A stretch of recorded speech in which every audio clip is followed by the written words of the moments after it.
So, hello and welcome to the Club of Successful Female ELT Entrepreneurs. And thank you so much, Maria, for accepting my invitation.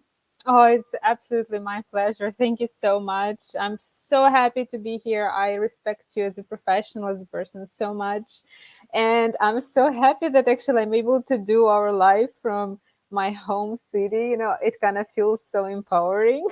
I know that the previous time kind of didn't really work out as we planned, but sometimes maybe it's supposed to be this way, right? So it's kind of This exciting. is a great start to our interview because we are going to talk about improvisation a lot, aren't we? Yay! And I think it couldn't have happened with anyone but you. I felt so easy about saying, okay, next time. I didn't stress. It had to be you. It had to be. It was the first time, I think this is like the 85th webinar or something throughout the years. And You're this so was the productive. first time that my computer didn't work for StreamYard. So everything Right. happens for a reason because last week you were in Toronto, Canada, right? Yeah. And Yeah. today, this week, you are in. Kiev, Ukraine. I'm home. And I just asked Maria, of course, if she's safe, if the city is safe, because that was the first thing I wanted to know. So it's it's okay in your city at the moment, yeah? Yeah, relatively it's okay because when I left, it was definitely not okay. But right now, yeah, big cities like Lviv, Kiev, they're okay. We'll see how it goes. But anyway, I'm so happy, to come at least for some time and to see close people, to walk the streets. It's just, so precious, you know. I miss this so much every day being in Canada, amazing country, absolutely respect this country.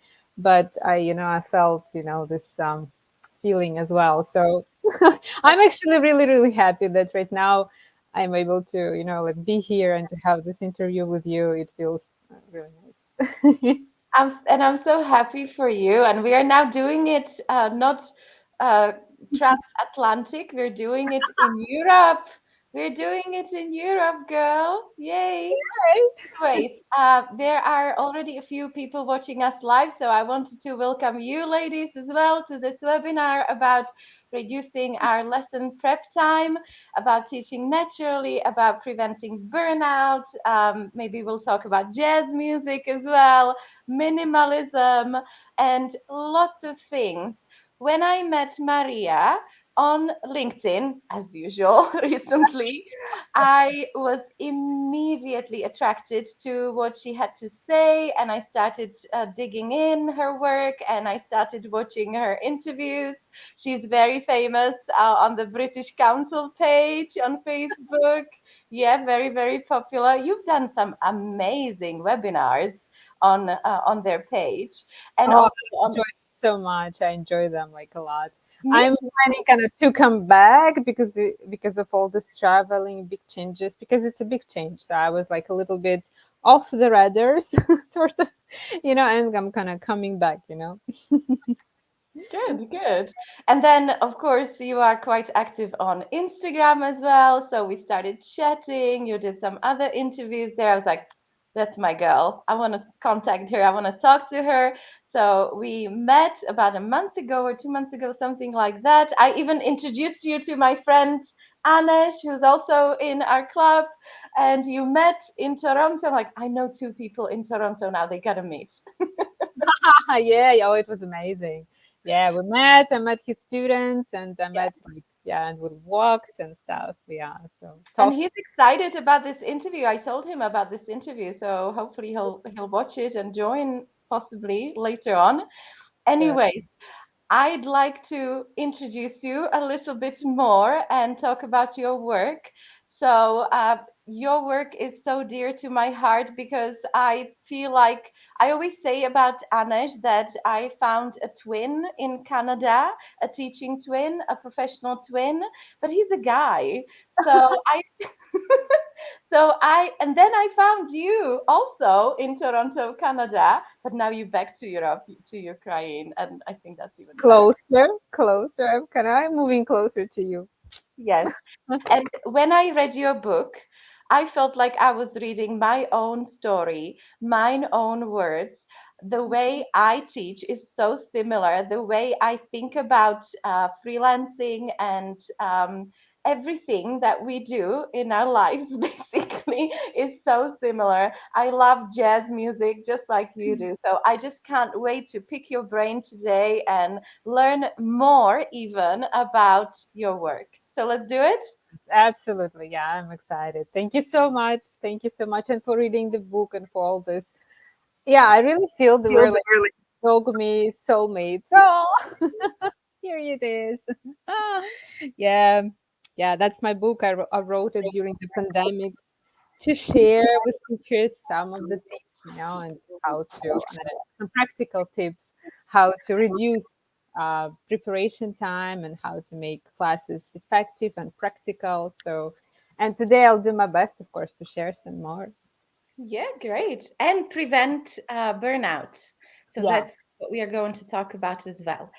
Yeah. Can you please tell us a little bit more in your own words about who you are, where you are from, and how you became an English teacher? We always like to hear that. Oh wow, that's an amazing question. It made me think, like to come back really to the source, I would say. So I'm from Ukraine, from Kiev, Yeah. and I became a teacher. I just like want to dig in a little bit into this topic because when I was at 11th form, I always, like I was like good at English and everything, but I never tried like really teaching or something. And once our cleaning lady approached me and she asked, you know what? Can you please teach my child? And like to be a tutor, so I will pay you or something, and so on. So she was like, "Oh my God, I'm like such a, not in a way like fan, sort of." Yeah, like I really like what you're doing and all that stuff. And yeah, and that's how I started basically my teaching career in a way. But you know what, it was like really special because I would say that I immediately start a little bit in a dogmy way because so I was meeting with that girl, and she had some tough family situations, so she really wanted kind of to, like, she felt lonely, and she always kind of was excited about our classes because she could be talking about herself, telling stories, even in like our language. And then so I would listen a little bit, yes, like commands, and like, and then we would do a little bit, something in English. And you know what, it was so meaningful to her. And I remember that whenever I would come at school, like she would be like running, like I don't know, like so excitedly she would be hugging me, just hugging, not really, I just like running away or something. And I think it was the first moment when I appreciated, this exchange, this discovery, this yeah, because like teaching is so wide, it includes so many things, like unlocking this like somebody's potential, and how you do that and all the stuff. So that was, I would say, the beginning. Of course, after that I did a lot of studying and I don't know and so on, but that was, I would say, the source, the beginning, when I appreciated, I had that first experience, you Mhm, know. mhm. So for how many years have you been teaching now? Since that moment? Oh no, since that moment I wouldn't say in that way because after school I entered theatrical university, so I can't really count that. Okay. I mean, I can, but it's a little bit different experience. I'm still using it in a way, some skills, of course. But I would say teaching itself, I have been teaching for 13 years already. Years, I think okay. maybe already 14. Mhm, mhm, mhm. Yes, yes. So I have done that. And by the way, this year in Canada, it was so beneficial for me, when you actually live in this, like environment. Yeah. a lot of people were like, "Oh my God, so where have you learned the language? Like, were you living before? Like, had you been living before in some countries?" Like, I said, "Nope, I was just in Ukraine and just learning the language, and it's fine. It works." You You don't know, have to live in the US or in the UK to learn the language. Yeah. I'm the living proof of that. Yes, and they were like, "Oh wow, okay." Yeah, so it was really beneficial to also to get to know actually the the environment, the culture, some specifics. So now, of course, I can also transfer it to my students and like enrich our classes, I would say. Mhm. As well. Do you have students from all around the world or Oh just yeah, Ukrainians? Yeah. oh yeah, like Canada, of course, Japan, um, Poland. Yeah, a lot. Yeah, of course, Ukrainian So guys. Yeah. can you tell us a little bit more about who you teach and what the motivations of your students usually are to contact you? Right. You're a freelancer like us, yeah? You're a freelancer. So you don't get contacted through a school, but directly, yeah?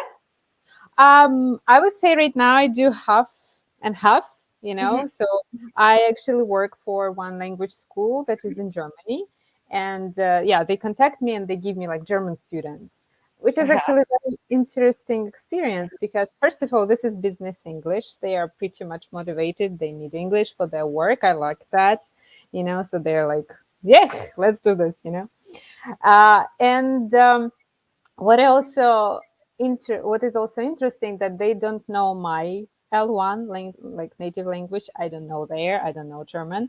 We know just English, and we just play with it and try to understand each other. And it's such a dance. Oh my god, I love every moment of it. I would say.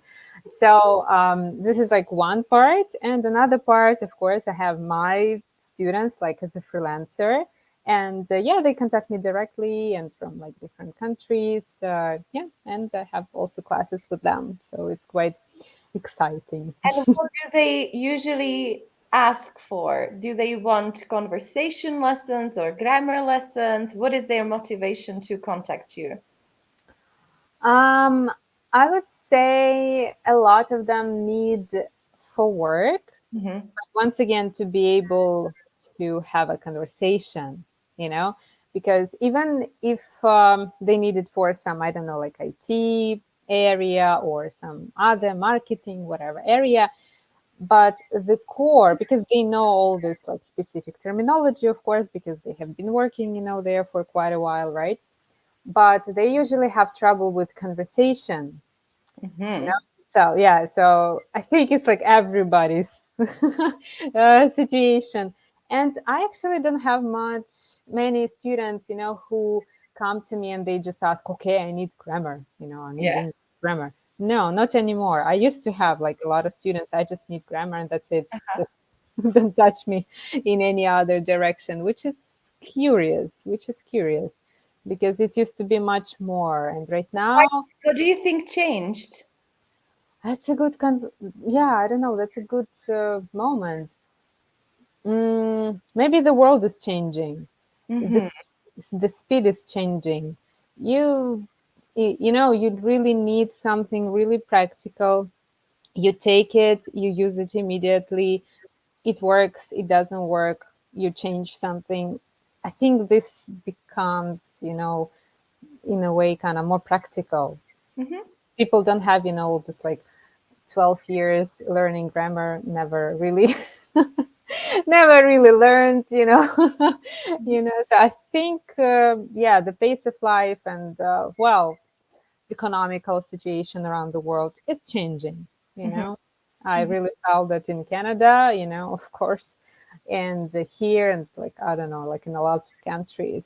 So people, I don't know, we don't have much time for something useless.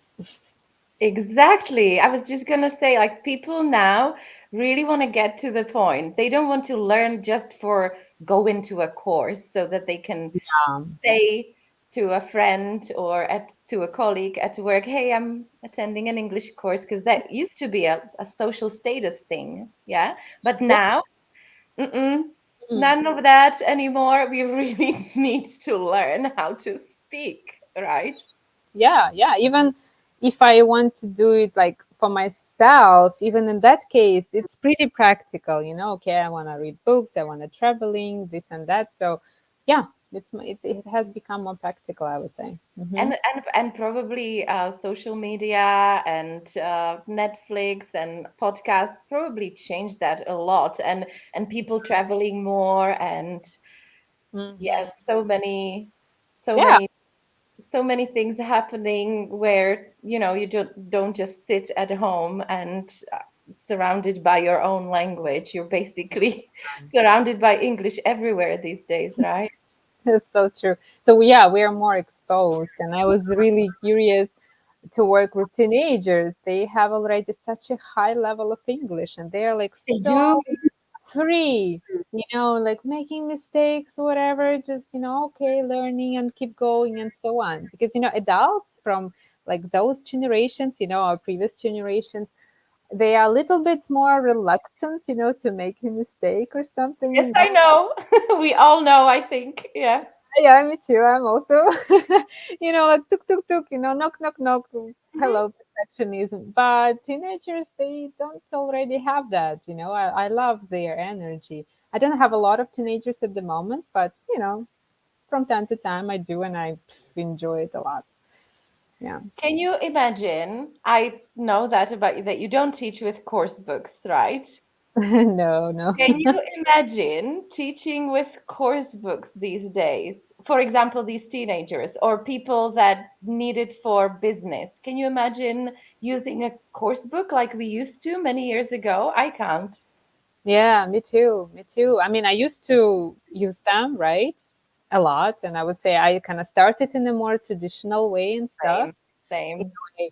Yes, and yeah, and it just didn't feel right, to completely follow the course book. It can be such a waste of time. I mean, right now, like a lot of, sometimes I can hear, oh, she's like anti-course book or something. I forgot, like, people sometimes, like to label immediately something, right? And I can't say that, like I'm completely like against, or like I disrespect those people, who actually put a lot of effort into that. I mean, we still can use maybe some, for example, parts, and also like change around, like and do even some tasks, maybe give a homework or something. I mean, we can kind of play with this course book, but I don't really use it, yeah, at So, all. how do you do it? How do you teach these days, Maria? Can you tell us more about it? Of course, of And, course. let's do an overview and then we will go into different topics. Yeah? Okay, okay. Um, so what is important, of course, for me, like in the first, because you already, by the way, asked about motivation about of the student, and of course, I start with that, with motivation. I dig deeper into their interest. I dig deeper into their current needs, and I always like keep pulse. Keep my finger on the pulse, of their needs, because their needs can change, Oh, over yeah. the course Hmm. of time, and it's totally normal. I mean, yeah, we change, and our priorities change and so on, and that's why I always kind of, after even every class, I ask them different questions. So how was the class? Like, just like, some, so we are kind of on the same page, so I make sure of that. So it's about like first part, yes, their needs, their motivations, and their interests. And when I know that, it becomes pretty much clear what is the direction where we're moving, right? Of course, it involves a lot of listening from my part, because in order to really improvise, you really Yeah. need to listen. Oh, Um, yeah. yeah, yeah, of course, like during the class, like all the time, right? So you kind of become a pretty good listener. Yes. And also, what is important is to create an atmosphere that is, like non-judgmental, and people feel free to make mistakes. To make mistakes, to experiment, to discover something new. And what I noticed, when we talked, for example, with my colleagues and everything, like, and, yeah, with my colleagues, that not always we are free in that way as well as teachers. We can give Yes, freedom to our students, but we are very strict to ourselves. We don't give ourselves, that freedom to experiment. And I think that's pretty important to give ourselves that freedom as well. So we are like, yeah, exactly. yeah, it's a journey. But it can be scary for new teachers, especially, Oh, or to those who have been doing this for many years, 10, 15, sure. 20 years. What do you say to these teachers? How can they start with this approach, Yeah, which feels insecure? sure, absolutely. I myself actually started, I would say, by intuition. I just like, how you test something, something doesn't work, and you just start, kind of moving into this direction, just common sense direction, let's call it that way. And you start discovering by intuition that, okay, so this works. And I remember that I would go into that direction, like step by step. So I would, for example, start my class, ask how they were, how were their weekends, and then, for example, some emergent language would come up, and I would follow that. I would kind of allow myself, give myself permission, to kind of to follow that. They were like interesting or expressions or something, so I would write that on the whiteboard, and then so we would kind of have this usually very lively discussion, and then I would kind of, okay, so now let's like go to, I don't know, whatever I The would. book. Let's go to the book. It's like Yeah, yeah. weird cut of energy, right? I remember those days, yeah. Yeah, When you were like not there yet, but yeah, really wanting to be there, but feeling like, oh, but I have to go to the book. I remember my tipping point was when I ended up in unit 2 at the end of the school year. I was like, that's it. I'm not making people buy these expensive books anymore. I know what you mean. Yeah, so I would even like do this, so I would kind of go with the flow, then I come back to the book, and then at some point, there would be some kind of dogme moment, and we would, oh, and again kind of go into some improvisational part, and everybody was like, oh yeah, yeah, yeah, Yeah, oh, yeah. okay, go You to see the difference. You see the difference. yeah, Yeah. And you see the difference in the results as yeah, well. Not yeah, just the language, but the self-confidence. And isn't yeah, it the most important thing after all? Like, look at, I don't know, immigrants in the US. They know a few words, but they need to get around, get by. So they use those words because they have to. And we know so much more than people like this, for example, and we are still silent because what if we make a mistake? yeah. So once again, we're coming back to this attitude toward mistakes. Yeah, this is something like really bad, and like I like how I think Scott Sternberry in one of the podcasts with Learning English, I believe, he said that what if we see mistakes as learning opportunities? Yes. So we kind of Yeah, turn this around and just like go with that. So it's not like the end of the world; it's the beginning of the world. it is the beginning. Like I always tell my students, without your mistakes, I wouldn't have a job. We both laugh and we go on, and they feel so relaxed. They're like, oh, you are right. And they feel more, comfortable making mistakes because they're like, she's actually not judging me. She's happy I'm making.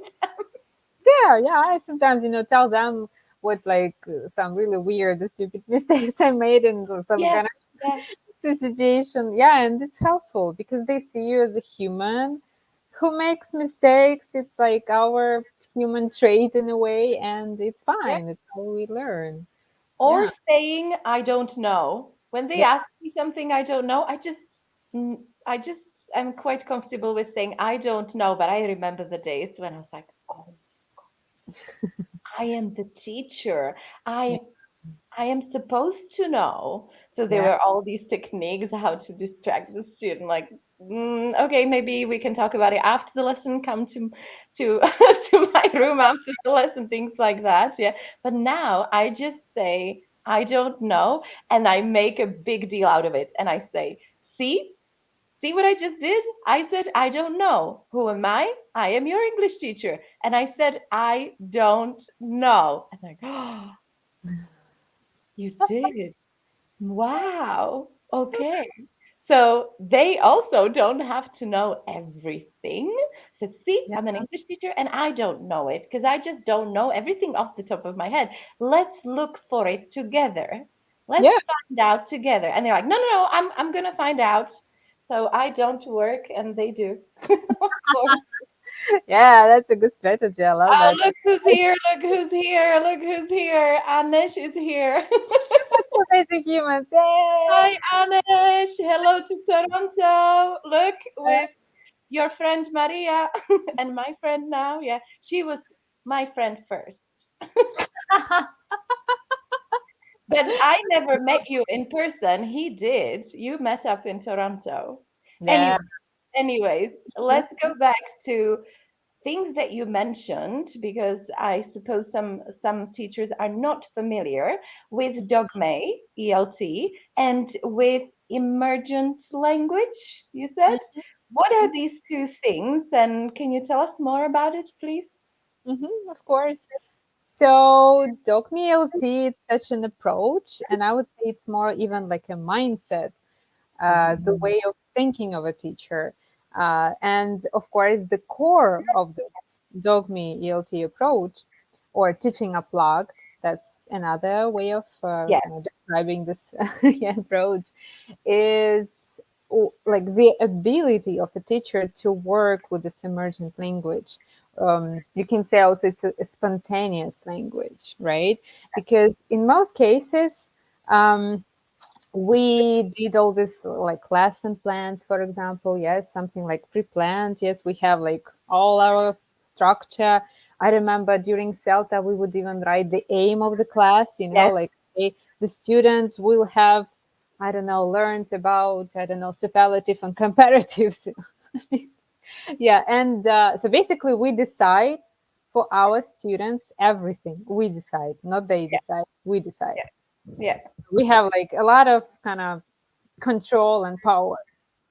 But does it really work in reality? I had certain situations, and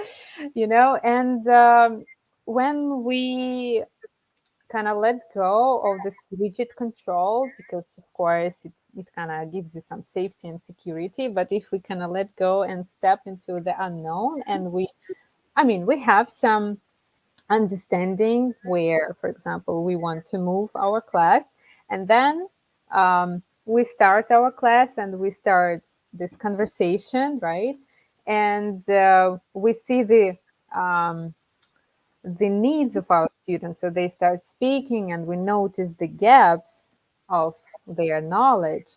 And because if we go by the pre-plans, we kind of disregard all this juicy stuff, yeah, yeah, and it's such a, I don't know, it's like, oh, we're missing out so much in this way, right? But if we are responding to their needs, it becomes very organic way of, like, so they have this need, we kind of response to this need, and they take it, and it's so up to the point, it's so like necessary for them in that moment to be able to express that thought, like a piece of a puzzle that just goes, and of course they remember it better, they have this emotional attachment to that, and it's so much more enjoyable, like, because joy in the process of learning, I believe, is number one. I yes, It is number one. yes. And course books kind of kill it a little bit, I felt. Yeah, because it's already, like, there is no mystery, there is no spontaneity, this how to say, this surprise, where our, for example, class can go, right? We can, for example, know in advance, right? Some, yeah, but it's not like completely, I would say, like, you know, just step by step, I would say. And we just And this emergent language, it's basically not only the mistakes, for example, of the student, it's something, interesting, some new, I would say, some like language, some another way of saying something, and we can always kind of challenge a little bit our students. So we kind of all the time we're like gently pushing them to be able to produce more. Like of course not to overdo it because if we just like do it all the time, it's also like a little bit too much. But yes, we are like helping them to expand what they already have, expand that, and of course like give more, I would say, like examples, right? And of course it can be some vocabulary wise or like grammar wise. Yes, it's all, I believe, gonna start working together. So Mhm, yeah. mhm, mhm. So Yeah. filling the gaps and supporting the joy of learning. Yeah. Love it. How can we imagine practically? Maybe you can give an example with a student of yours, a recent lesson. How can we imagine such a lesson and maybe then a course like that? So if we start with a smaller unit, a lesson Okay. or part of a lesson, and then if we can go to the whole lesson and then the course, like how can we imagine this material free, conversation based, emergent language, dogme thing? Dogme also, of course, but how can we imagine all of it in practice? Yeah, sure. So it is different from the usual, like curriculum that we usually have. Yes, everything is like one, two, three, four, right? And we're kind of pre-planning all of that, right? In Dog Mealty, I believe that in the book Teaching Unplugged by Scott Thornbury, I remember in one of the chapters he was writing that it's more of the process syllabus. And process syllabus, it means that we are constantly negotiating because Mhm. communication is about negotiation. Negotiating with our students, what we are doing, how we are doing. I constantly ask, my students like everything, how even like, for example, like methods of learning new words, you Yeah. know. I know I can give you the strategy, but maybe you can come up with some strategy that works for you. And they actually did. Some of them, like, yeah, just like used, I don't know, implications or whatever, or like different things. Yes, but some of them actually came up with some interesting ideas. But once again, I was like encouraging and asking questions. I love it. Actually, asking questions, I think it's one of the keys here, about everything, about Yes. topic, about strategies, whatever. So basically, from that point, when we get to know the interest and needs of the students, we just start negotiating and we see how it goes and we see what the result is, what we have to change, and so on. And that's how we kind of like constantly very tightly dancing with each other, let's say. Yeah, like yes, and moving, to the end of the course, for example. Yes, whatever that is, like for, I don't know, 1 month, 3 months, whatever. It really depends, I would say. Yeah, so that's, I would say, the how it happens. And you also asked me about like some example of yes, of students. I had so many examples. I don't know, over the years. Um, one of the most surprising was when I had this teenagers, group of teenagers. Oh my God, I had so much fun with them. So, for example, I went to Toronto Museum, and I'm not a fan of dinosaurs, to be honest, like at all. But there was a huge dinosaur in the hall, and I just took a picture of it, and then when I came and we just shared, how we spent our weekends and everything. And I just shared, like, oh, this is how I spent, blah, blah. And it turned out that two of the guys, it was like their absolutely favorite topic. They could talk for hours about it. Like, how could I, like even possibly imagine that? And basically, I asked them to prepare something, yeah. And next class, we, for example, had the whole class about the dinosaurs, and oh my God. they had engagement and interest, and I don't know, it was like really fun for them, and I don't know, it was like so funny. Mhm. Mhm. Um, Unexpectedly, or for example, with them, I had such a situation that they always wouldn't use their cameras, so all they would Yes. turn cameras. Mhm. Oh my God, this like Mhm. pisses me off, like literally, I just like I asked them, but they were like or shy or like stressed because They were being teenagers, yeah. yeah, yeah, you know how it goes. Yeah, so we had, anyways, I decided kind of to make peace with that, and we just like talk about different stuff, and then at some point it really came to me really spontaneously when at some lesson we discussed appearances, how like people look like, different stuff. And then I don't know, like once again, this I think ideas come when you let them come, when like this lesson come kind of naturally and you have fun. And I said, you know what, we hear each other right now, right? And when we hear a person we imagine, so the person would look in some way.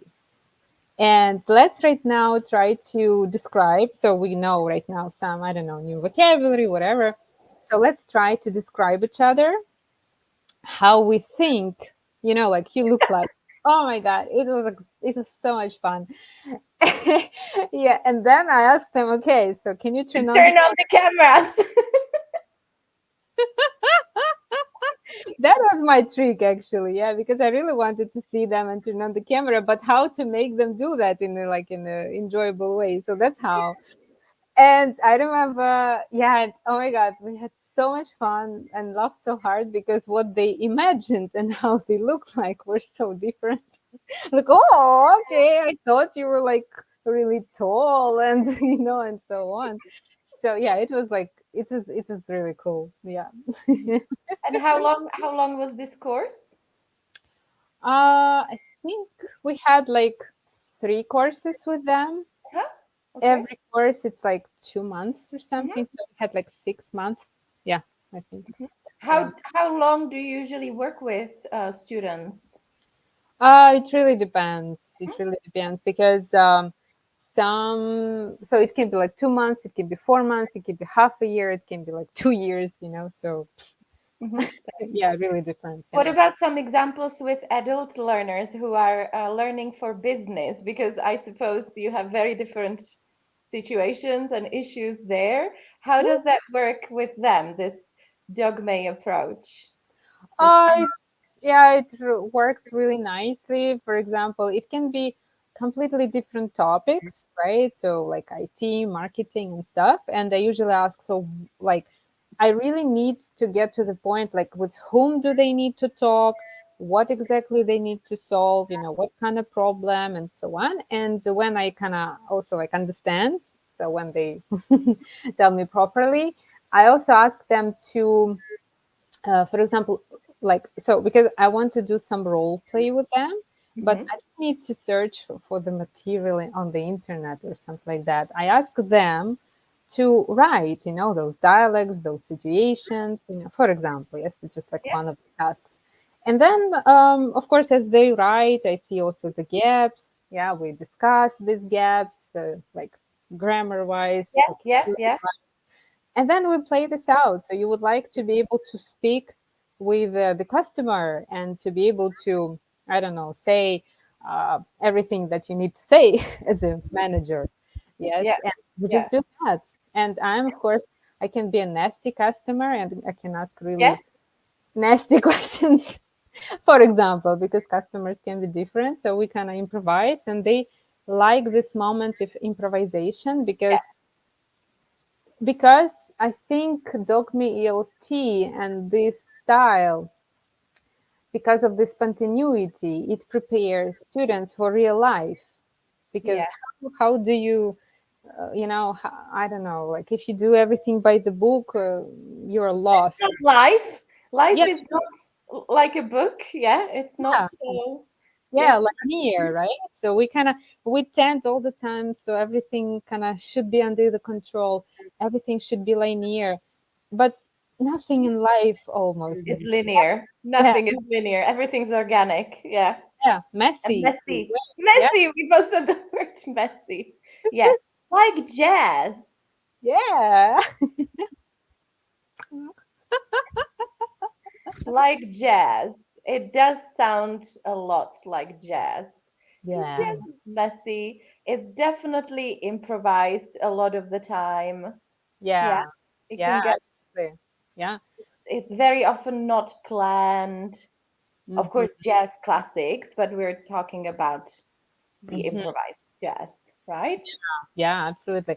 I would Mhm. like to tell you like a little story because, Mhm. of course, as a jazz lover, I went to Toronto to some really cool jazz bar, the Rex, and I really had so much fun, listening to the jazz players. They were um, well, like cello, then saxophone, and the pianist. So like three guys, Mhm. and they were playing different musical compositions.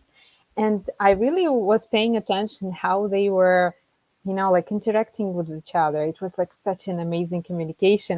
So for example, they would like give you, like, so like da da da da da, and like hey, and he would do do do do do, and they were having so much fun, so much of this kind of interaction and communication and some solo, and then like and they really listen to each other. So I had so much fun kind of listening to them that I like got really inspired, and I went to the pianist.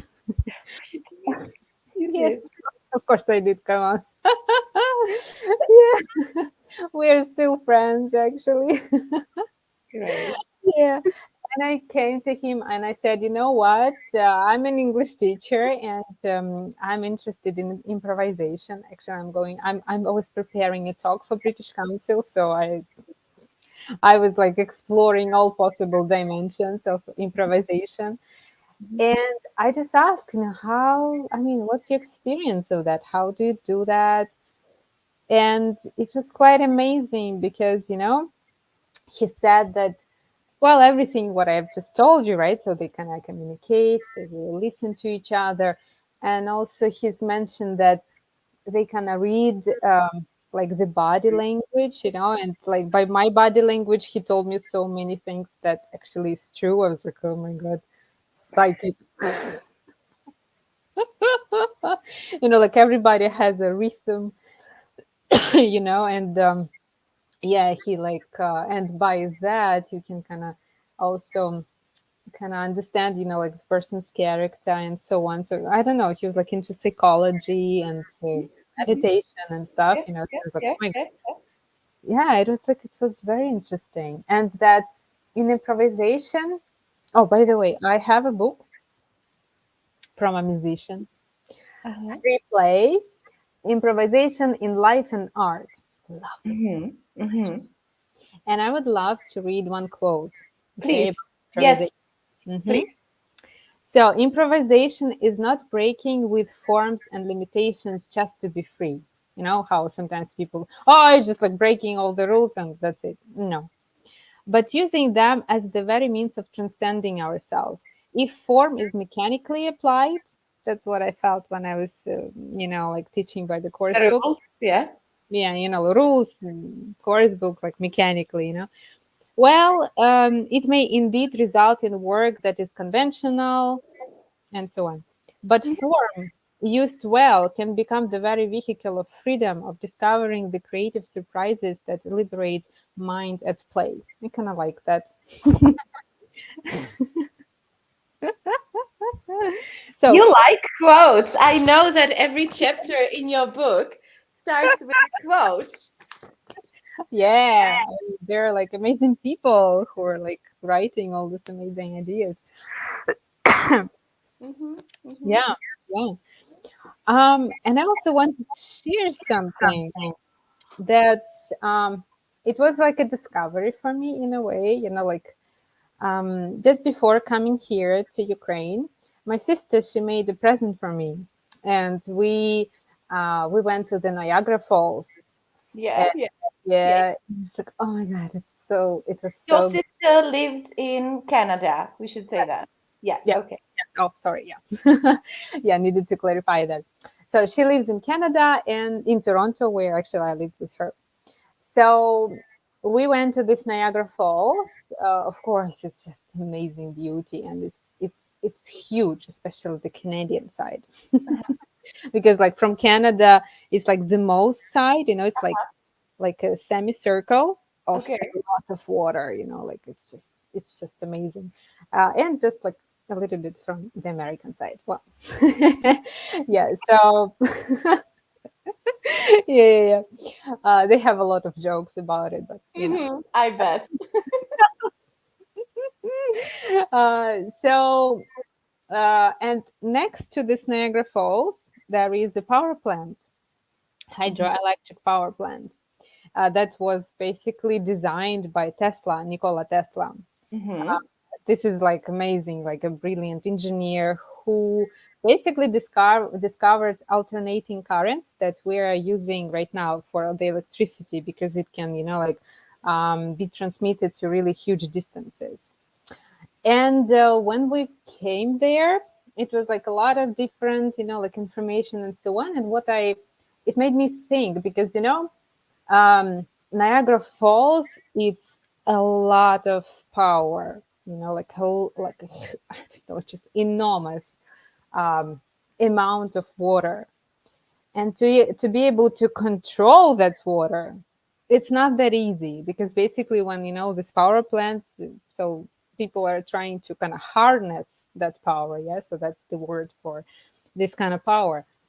And it kind of made me such a parallel with our students. When our Hmm. students come to us, that's a lot of power in terms of their thoughts and feelings and everything. And if we try to control them and to show them like our like authority or whatever, it results in not very good situations, or maybe some, I don't know, not even good situations, but not really good, well, results actually, right? It can be not so effective. Yes, so it's, yeah, it doesn't lead to unlocking the potential of this Yes. person, right? If Yes. we try to do it, because control can be different, right?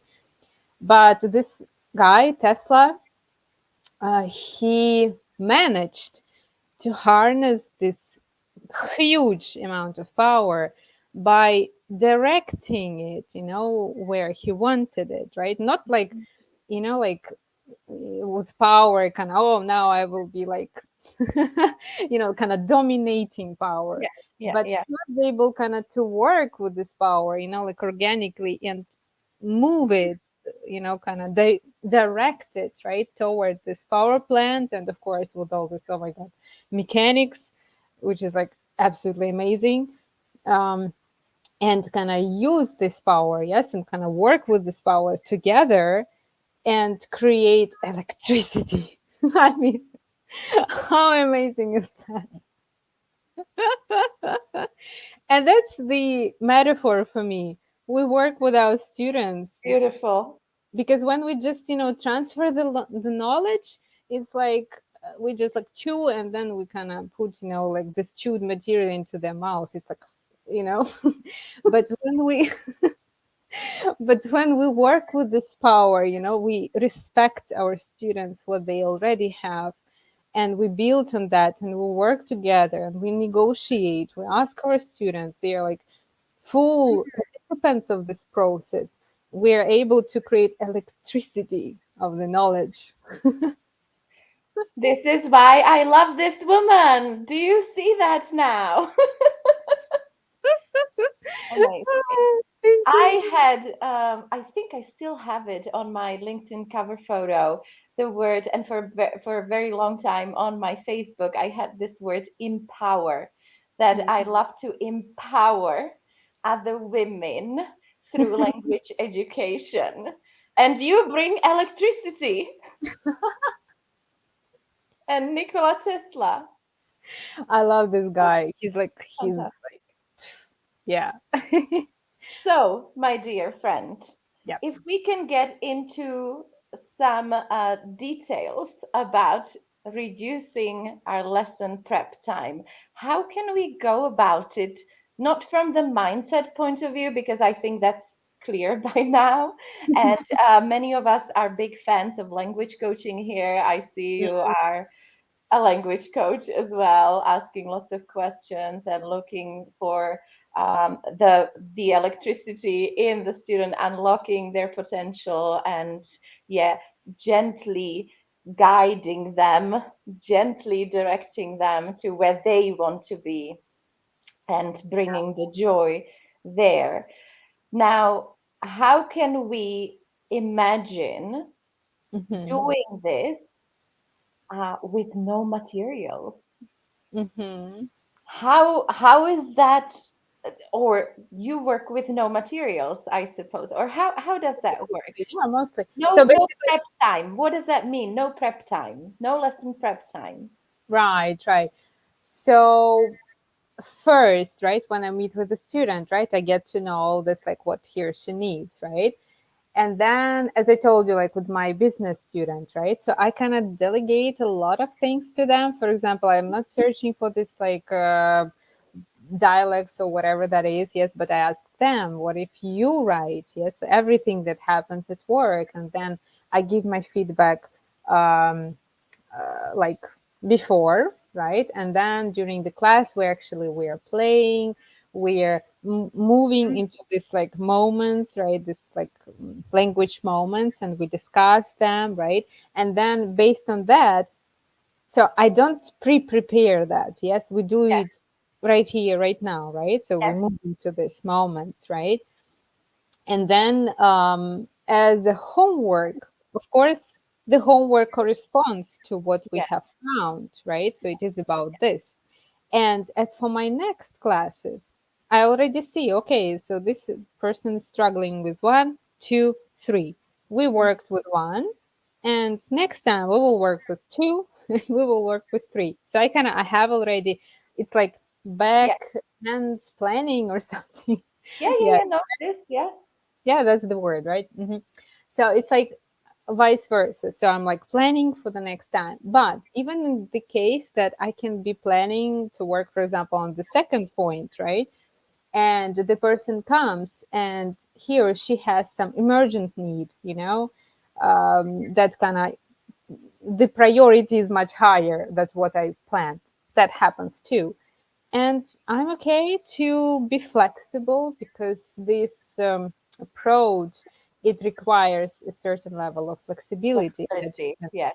yeah, you can just let go of your wonderful plan, and then you go just in the direction that you see this person would benefit, and you can always ask the person and so on, and you just go into that direction. And you know priorities, yeah, I think that's where the tricky part, maybe in a way, like this part, challenging maybe part for Yes. teachers come Yes. in, because we need to prioritize, we need to be, you can't just okay, do this task, gap fill task or whatever, and you just like chill. And then no, I know that teachers don't do that, right? They always kind of turned on usually, right? But I just remember, like in my language school, when I used to teach, like long time ago, and it was some groups, and when you buy the book, you do this, like you give the task, and then you go out, you kind of chill a little bit, you come back, have you done the task? Wonderful. You No, it doesn't happen that way. Mhm.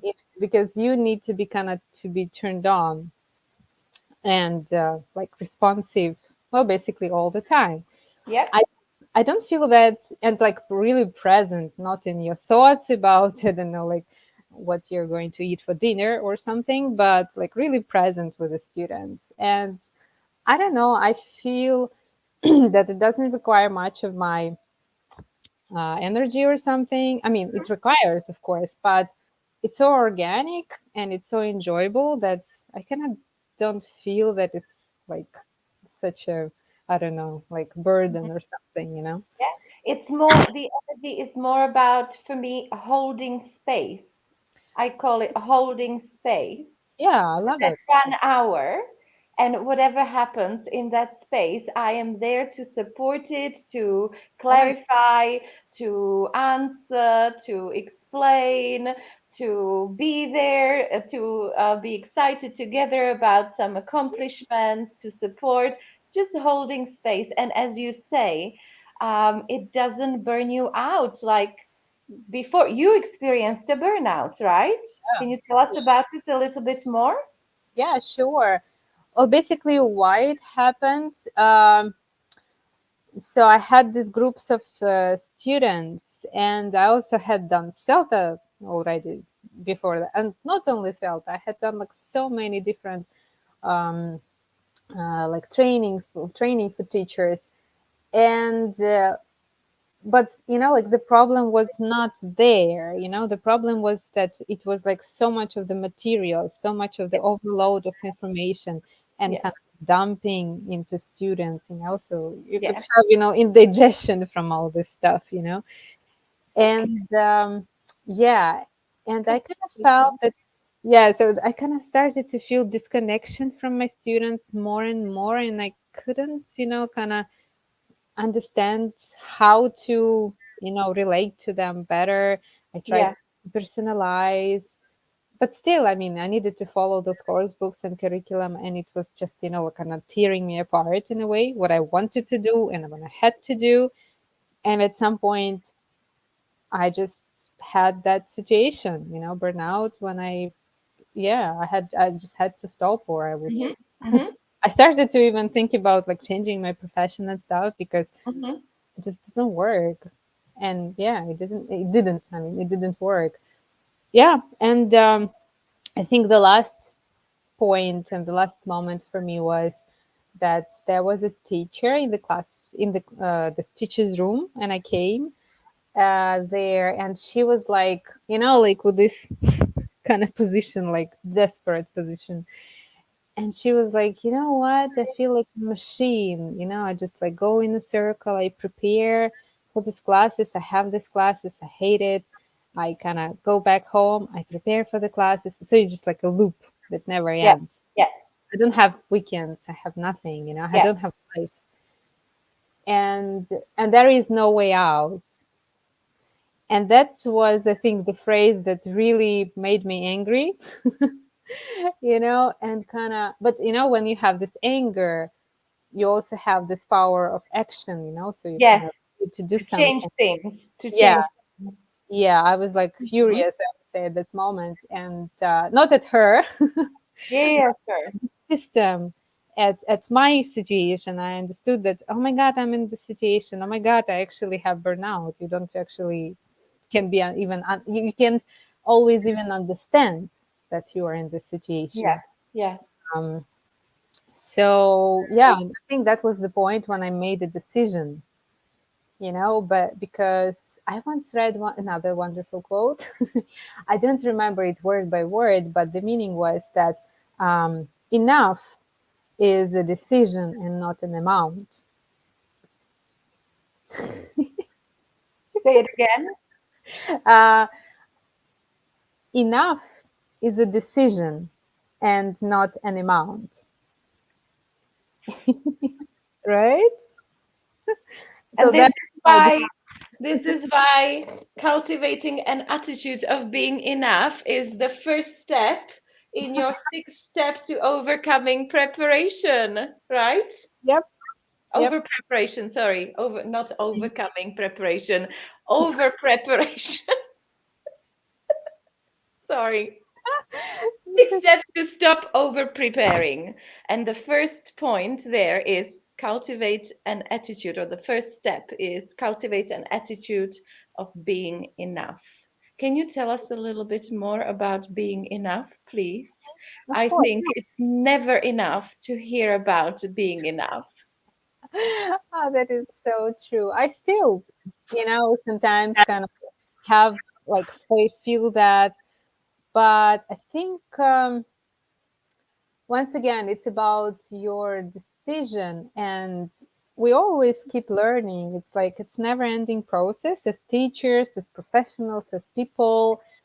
But what is important is kind of to have, and not even like to have the attitude, maybe to be in that state of mind that is wholesome. And I feel when I have classes with my students, I'm able to enter that state, of the present moment, of complete presence, of this wholesomeness, Mhm. awesomeness. Awesomeness, awesomeness. Yeah, and yeah, and I don't need, at that moment, I don't need to prove myself anything, that I'm worthy or I'm not worthy. This doesn't exist, Yeah, on yeah, that. yeah, Yeah, yeah. you're in that state, and yeah. So I think, so for me, for example, it really helps with some practice, some yoga, meditation. But once again, to get there, I mean, we can get there from different paths, pathways, right? Working on our self-love, all of that. Yeah, yeah, like different, right? But it's a state of mind.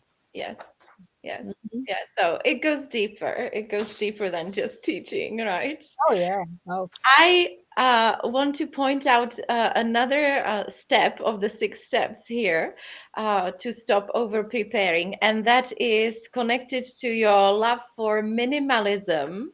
You oh, say that one of the steps is less is more. And you have a quote here. May I quote? of course. Minimalism is not about having less, it's Hmm. about making room for more of what matters. Minimalism is not about having less, it's about making room for more of what matters. I love it too. When I came from Canada and I stepped into this apartment where I, well, used to live a year ago, I also realized how much less I need actually for life, because in Canada I literally had like super minimum of my things and I enjoyed it so much, you know? When you don't have, you're not distracting your attention on everything else, you're not thinking about what to do with the stuff, you're not thinking so much about shopping and all that, nonsense.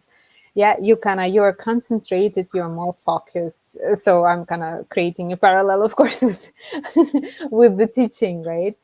Mhm. And it's really helpful. So right now I'm also like, on the, how to say, on the way of getting rid of a lot of things, in my apartment, because yeah, I just, all this war situation taught me that, we didn't need much stuff really, in our lives, and there are some things that are indestructible and really precious, and we need first of all to pay our attention to that, because Yeah, sometimes, all yeah, this stuff, it's so like, oh, you look there, oh, maybe there, and you kind of think about such nonsense a lot of, a lot of ways. And I think when we kind of have less is more, I mean, have less even in teaching, it can also help us and our students to have more space and to have more of what matters, and to notice that, oh my god, yes, you know yeah. And maybe you and the student have never been in a situation like this, and it's unknown. It can be a bit scary, but when you step out of that comfort zone and you get in that space, hmm magic happens. I know. Magic happens. And I hear so Yeah. much amazing feedback after many of the lessons where this was so apparent that people just, after a lesson with somebody I've been teaching for 2 years or 3 years, and they message you after the lesson like, wow, Nina, this was so amazing. Like, it's amazing. And then they say, it's amazing every time, but today, because some bigger magic happened. There was more space for magic. So I love what you say in your book connected to this. You say, what if we let students bring everything that is meaningful to them to the lesson? And Mm. what if we give up the idea that this room belongs to us as a teacher because we are in authority here? It belongs to both of us or all of us. not just the Yeah, teacher who's in the room, right?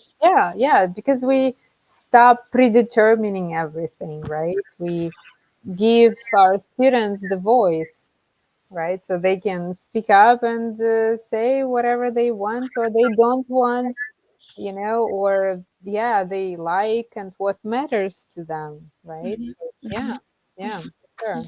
mhm. This was a huge mindset shift for me because I used to bring something that, oh, I really like the song, and probably they will also enjoy it. And then you play, you prepare some, like different, things and gap fills and whatever, some tasks, and you come, you excited, and they're like, it's okay. Exactly. Yeah, and you're like, what? I've been, preparing it for, I don't know, for like a few hours. But of course it didn't work because it's not about them. Mhm, It's mhm. about you. Yeah. Hmm. Let's talk about self-care because, as you say, there are a lot of benefits of not over preparing, and one of them is not getting to the stage of a burnout. What are some other benefits of not over preparing or not preparing so much? Oh, yeah. Well, we can think of it a little bit in a way that if we don't over prepare, because over prepare, it usually, so this process takes you a lot of your energy and it takes a lot of time. And Yeah, if we imagine that we have our energy back and we have our free time back, what happens next? And then we understand, oh my God, some new opportunities come, and we kind of look over the horizon and we see, oh my God, I can actually spend time on really quality education, some course that I have always dreamed of. I yeah, can spend time with my family.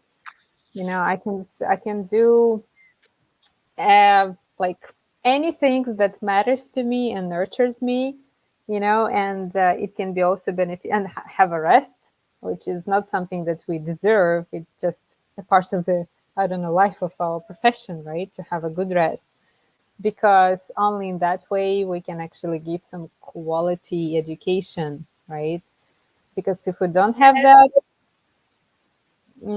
everybody suffers, when I'm like agitated or like I'm irritated, of course. Who suffers? Well, we all suffer from that. yeah. So who needs that, right? So it's not an easy thing. It's just, like, mm, it's like self-awareness. It's constant self-awareness. If you have even like enough sleep, enough eating, enough of, some rest and so on, because it's pretty easy kind of to, you know open your phone, start scrolling for half an hour, and just like wasting your time and stuff. Yeah, so it's something that we practice, and it's like we learn left, like it's a lifelong learning, right? And sometimes I can also get into some point when I feel, like some kind of overwhelmed in terms of emotions or something, and then I just notice that, and you know and I do some steps to yeah, to kind of to do something about that. Yeah, so I see what brought to it and what I can do kind of to handle the situation. Mhm. So kind of self-awareness, Yeah. important.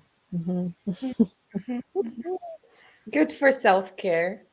Very Yeah, good for preventing burnout and yeah, what's happening? Because like really, when I first had the situation and it was pretty much severe, I even didn't realize that I was like actually having some burnout. I was like, but now, of course, I can get sometimes because some stress can come up, not only related to, for example, teaching, right, but to some other situations. And I see that, okay, so I'm kind of in some burnout situation, because they can be also like in different grades, sort of. And okay, and here I turn on my self-awareness, and then I just, yeah, do some steps, kind of how to, yeah, get outside of the situation, which is not fun at all. so, my dear. We could talk about this for ages, yeah, because Yes. there's so much to discuss. But I'd like to invite everyone from our club to buy this little book, How to Reduce Your Time and Prepare for Online Lessons, Preventing Emotional Burnout. I had such a good time reading it. You will be able to read it in an hour or two max if you want to make notes and pause and think. And it will be such a pleasant time, I promise. So, can you please tell us where we can find your book? And then I will add the link. And you can, ladies, learn a bit more and learn more tips how to start a lesson, how to finish a lesson, how to go about this, how to go about that, dogma style and emergent language style, language coaching style. Can you please tell us where we can find your book? Of course. So, can I share the link here in the chat, or how is it better? I will share it in the club so it's clickable so you don't have to do it Okay. now. Oh, But do you have a website we can go to, or is it on Amazon, or how do right. we? So it is on Amazon. Uh, yeah. So basically, I will share with you, yes, this link Mhm, of this mhm, exactly this title. mhm, On Amazon, you can get Kindle or you can get paper book. mhm, And in case you would like to have a PDF, I also have another platform. It's called Gumroad, and mhm. from that Okay, platform you can get a PDF. So awesome. whatever, yeah, So is we will share both, and people can choose. And as I know, ladies, you are all or most of you are very interested in language coaching. This is the book to get. This is so easy to read, so relatable, and now you know the author Mhm. and a little bit of how she thinks about teaching. And I guarantee you that you will find a lot of gems there, a lot of tips. And look, Anish is already doing it for you. He is the best. He Amazing. has actually been with us here this whole time and commenting. And I didn't want to interrupt your beautiful stories, but those of you who saw the chat, you will probably know that this is Anish. And yeah, he also said something nice about your jazz bar story and about the Niagara Falls and this one. I actually joined his learners. He has this on the Yes, Speak English. It's an amazing concept that he created. So yes, when he yes, said that Toronto is your classroom, not yes. just these four walls, right? But Toronto, and you just like go to different spots and you like have this um, first class, conversations with a lot of strangers, and you really overcome your barrier, and yeah, I don't know, this is like amazing concept. And I joined him in Toronto and his learners a few times actually, and it was fantastic. I really respect all the work that he So, does. ladies, especially those who are new here,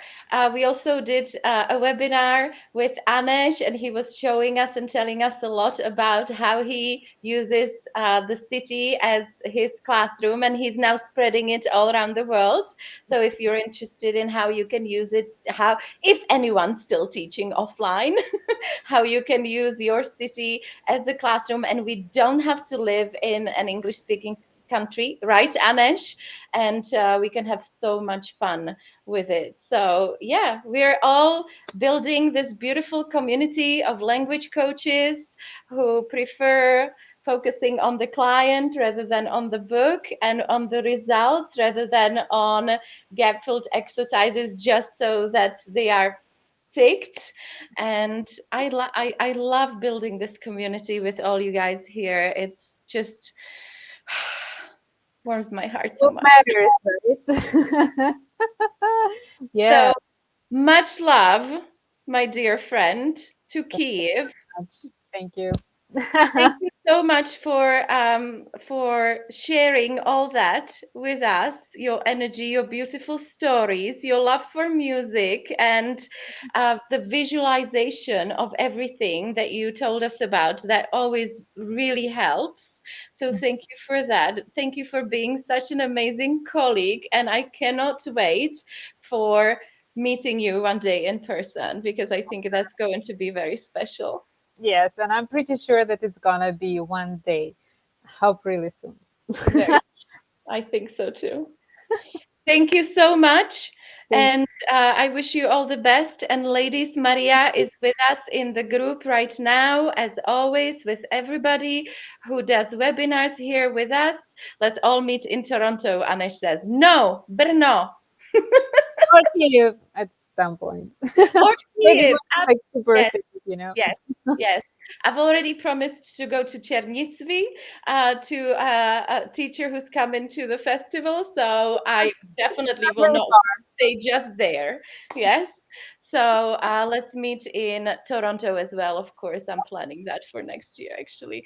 So let's all meet at some point and let's continue supporting each other in this beautiful on this beautiful journey of being unplugged and discovering the beautiful spaces in between with our students and our colleagues, because what better joy is there in our profession and life, That is honestly. true. That is true. I love this profession. So I never regret it. much That I love, my friend, much love to everyone in Ukraine. We are with you and wishing you all the best. Yeah. thank you. Thank you so much. Bye. Bye. Bye. Bye. Much love.